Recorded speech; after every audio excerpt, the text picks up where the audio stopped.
What's up, everybody? Welcome back to the Last Bachelor podcast, where we dive deep into relationships, personal growth, and the complexities of human connection. I am your host, Elvin Matos.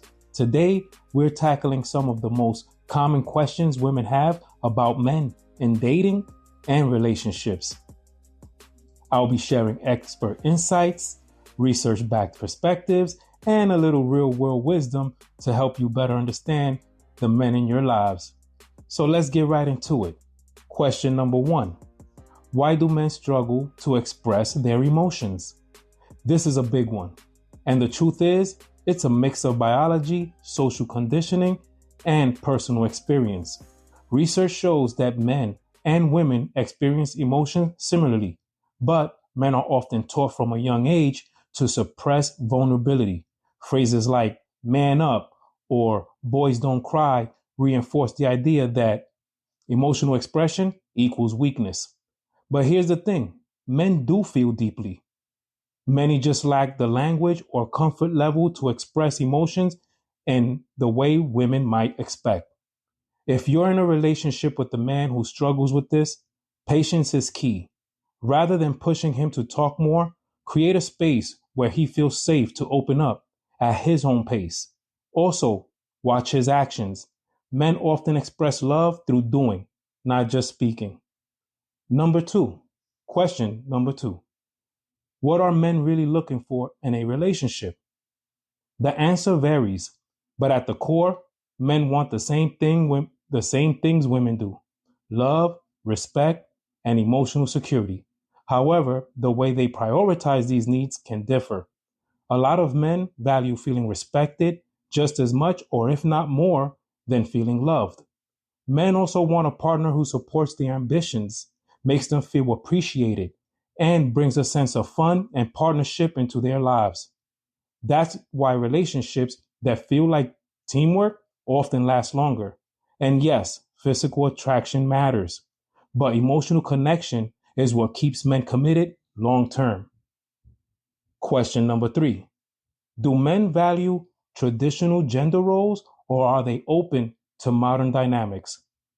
This depends on the individual and cultural background. Some men still lean towards traditional roles where they see themselves as providers and protectors, while others embrace modern partnership that emphasize equality. Studies suggest younger generations of men are more open to sharing responsibilities, whether it's finances, childcare, or household duties. That said, many still struggle with redefining masculinity in a world where traditional gender roles are shifting.